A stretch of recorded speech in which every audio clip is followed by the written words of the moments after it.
हे guys welcome back to channel. So dedicated freight corridor corporation of India limited DFCCIL याचं recruitment आलेलं आहे. तर आपल्या इलेक्ट्रिकलच्या पण जागा आहे यामध्ये, ते आपण चेक करून घेऊ. हे पूर्ण नोटिफिकेशन बघूयात. तर हायलाइटेड जे पार्ट आहे तो ऑलरेडी म्हणजे इम्पॉर्टंटवाला हायलाईट केलेला आहे. तर त्याच्यानुसार जर पाहिलं तर आपल्याला येथे ओपनिंग जे आहे 18 जानेवारीपासून चालू होणार आहे. आजची 14 जानेवारी आहे, म्हणजे मी रेकॉर्ड करत आहे तेव्हा. आणि 16 फेब्रुवारीपर्यंत म्हणजे जवळपास 28 दिवस आहे तुम्हाला हा फॉर्म भरासाठी. 28-29 टेंटेटिव्ह म्हणजे 2 टेस्ट राहते याच्यात, CBT1 CBT2. हे PET जे आहे ते आपल्यासाठी नाही असतं, फक्त आपल्याला CBT1 CBT2 DB आणि जॉईनिंग. सो एप्रिलमध्ये परीक्षा होणार, ऑगस्टमध्ये CBT2 होणार. एप्रिलमध्ये CBT1, ऑगस्टमध्ये CBT2. एप्रिल मे जून जुलै 3 महिन्यानंतर हे CBT2. आणि आता फेब्रुवारी मार्च एप्रिल 2 महिन्यानंतर CBT1 असं आहे. मग हे लिंक वगैरे ॲक्टिवेट होऊन जाईल. त्यानंतर हे हेल्प डेस्क आहे, येथे तुम्ही कॉल करून विचारू शकता 9513631887. आणि हा टायमिंग लक्षात ठेवा, सॅटर्डे संडे आणि हॉलिडेजला बंद राहील. म्हणजे काही पण डाऊट्स असले तुम्ही तिथे विचारू शकता. तर हे आपली पोस्ट आहे, एक्झिक्युटिव्हची पोस्ट आहे. आणि जे स्केल आहे ते 30,000 पासून 1,20,000 पर्यंत आहे. E-नॉट लेवलवर आहे. आणि बाकी याच्यामध्ये TADA वगैरे ॲड होऊन जाईल.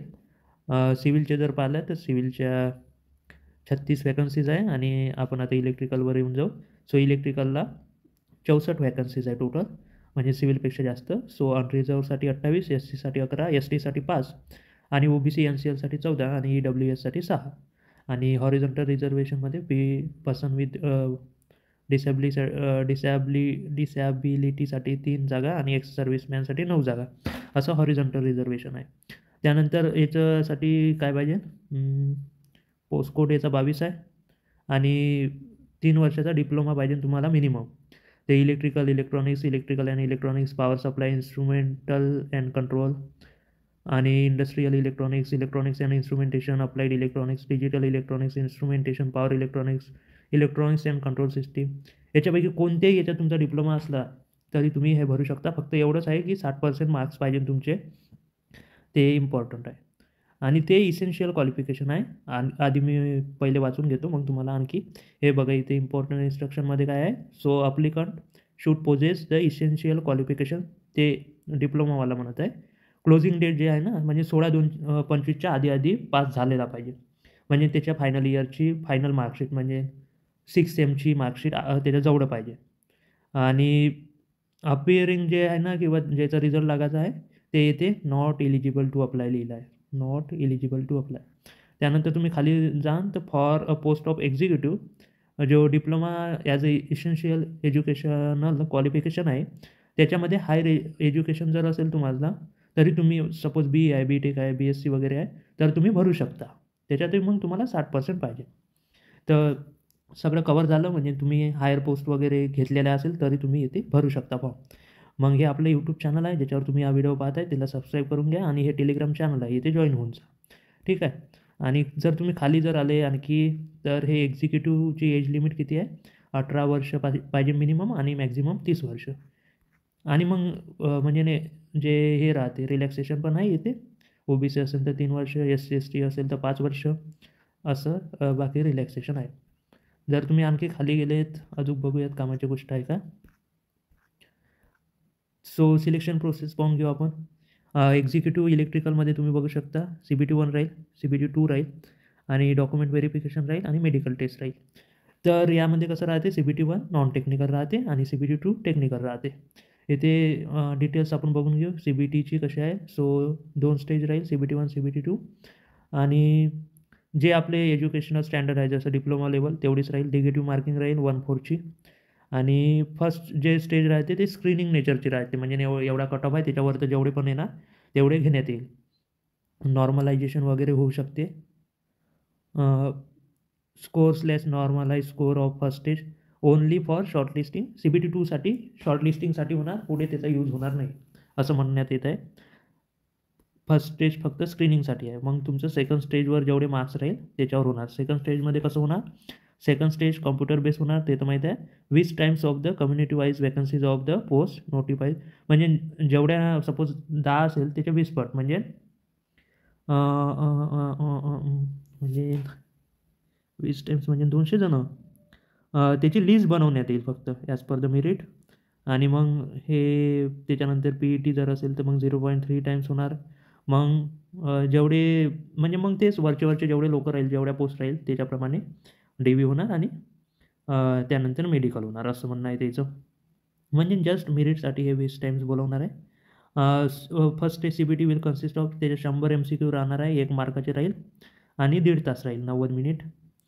आणि सेक्शन वाईज मार्क्स मग ते दिलेलं आहे म्हणते खाली काय काय राहील CBTमध्ये. मॅथ्स राहील, general awareness, general science, logical reasoning, general intelligence आणि रेल्वे आणि DFCCILचं थोडंसं हे राहील, त्याचं नॉलेज पाहिजे. तर त्यामध्ये मॅथ्स आहे 30, मग हे बाकी 15 जनरल अवेअरनेस आणि जनरल सायन्स. रिझनिंग 30 म्हणजे रिझनिंग आणि न्यूमेरिकल ॲबिलिटी 30 आणि हे बाकी DFCCI रेल्वेचं जे नॉलेज आहे ते 10, हे दोघं 15 म्हणजे GS GA आणि हे रेल्वेचं नॉलेज 15 असे 10, असे टोटल 100 होणार. आणि सेकंड स्टेज CBTमध्ये 120 MCQ राहील, 1 मार्कचे राहील, पण 120 मिनिट राहील म्हणजे 2 तास. ठीक आहे. मग बाकी सिलेबस वगैरे खाली दिला आहे म्हणते. If the question paper consist of more than one section there will be no sectional cut off वगैरे नाही आहे म्हणते, टोटल कट ऑफ राहील म्हणते. All candidates of the community having same cut off marks will be called for. आणि same जर असले marks वगैरे तर असं नाही का बा एखाद्याला काढून टाका, त्या दोघांना बोलवण्यात येणार म्हणते, असं आहे. The candidate shortlisted for CBT to advise through वेबसाईटवर तुम्हाला ईमेल वगैरे येऊन जाईल जर तुम्ही कट ऑफ क्लिअर केला फर्स्ट स्टेजचा. इंग्लिश आणि हिंदीमध्ये राहील म्हणते पेपर. क्वालिफाईंग मार्क्स तुम्ही इथे बघू शकता. OBC SCसाठी 30%, अनरिझर्व EWSसाठी 40%. हे क्वालिफाईंग मार्क्स राहतात, एवढे तुम्हाला घ्यावेच लागेल. देन बाकी पण इथे आहे. त्यानंतर खाली आणि इथे स्टँड बाय लिस्ट वगैरे ते वेटिंग लिस्ट वगैरे बनवण्यात नाही येणार असं म्हटलं आहे. त्यानंतर इथे मेडिकल जे पण स्टँडर्ड आहे ते मेन्शन आहे. एक्झामिनेशन सिटी जर पाहिलं तर फर्स्ट स्टेजसाठी आपलं नाशिक आहे, नागपूर आहे, पुणे आहे, मुंबई आहे. बाकी इकडे बाकी स्टेटमधले आहे. एक्झामिनेशन फी जे आहे आपल्याला 1,000 रुपये आहे. आणि बाकी जे SC ST PWBD वगैरे आहे त्यांना काही पैशाची गरज नाही आहे, इथे मेन्शन आहे. इथे पैसे फीज वगैरेची इथे म्हणजे फीज नाही आहे त्यांना. त्यानंतर खाली जर पाहिलं आपण कुठे आता हायलाईटवाला आहे का, इन्स्ट्रक्शन पण दिलेलं आहे. हे जेव्हा म्हणजे तुम्हाला तेच की ॲडमिट कार्डची झेरॉक्स वगैरे न्यायची राहते. त्यानंतर एक आयडेंटिटी सर्टिफिकेट वगैरे आणि 2-4 फोटो घेऊन चालले जायचे. ते आयडेंटिटी सर्टिफिकेटची एखादी झेरॉक्स घेऊन जायचे, त्याच्यापेक्षा जास्त काही मागत नाही तुम्हाला. खाली जर पाहिलं तर जिथे सिलेबस आहे तो कुठे गेला, IB मध्ये होतं वाटते ते syllabus syllabus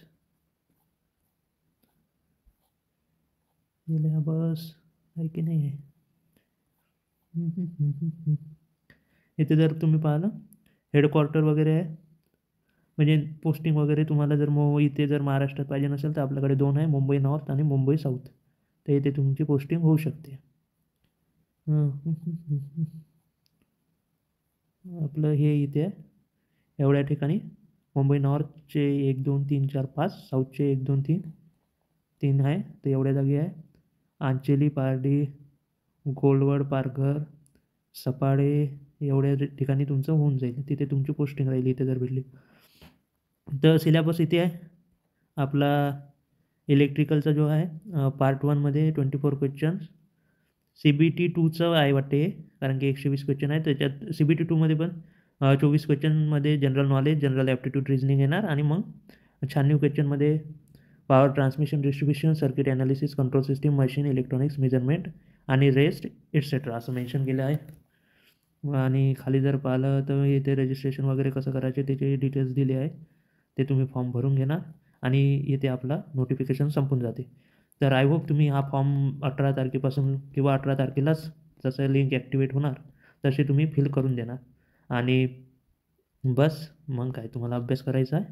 so last date 16 February आहे आणि आपल्या जागा किती होत्या, 65च्या जवळपास आहे. ठीक आहे, 64 आहे. तर आय होप तुम्ही हा फॉर्म भरून देणार जर तुम्ही AJची प्रिपरेशन करत असाल. आणि इन केस तुम्ही आर-आर-बी वगैरे पण प्रॅक्टिस म्हणजे दिली असेल आताच, तर हा पेपर तुमचे निघायचे चान्सेस जास्त आहे. कारण की CBT 1मध्ये म्हणजे तुम्ही आर-आर-बी सारखं समजू शकता हा पेपर. तर तुमचं नॉन टेक्निकल हे असेल आर-आर-बीवालं, तर हा पेपर तुमचा निघून जाईल. सो चॅनलला सबस्क्राईब नसेल केलं तर सबस्क्राईब करून घ्या आणि या व्हिडिओला लाईक करून द्या आणि वाटलंच तर शेअर करून द्या. भेटूया नेक्स्ट व्हिडिओमध्ये. तेव्हापर्यंत जय हिंद, जय महाराष्ट्र.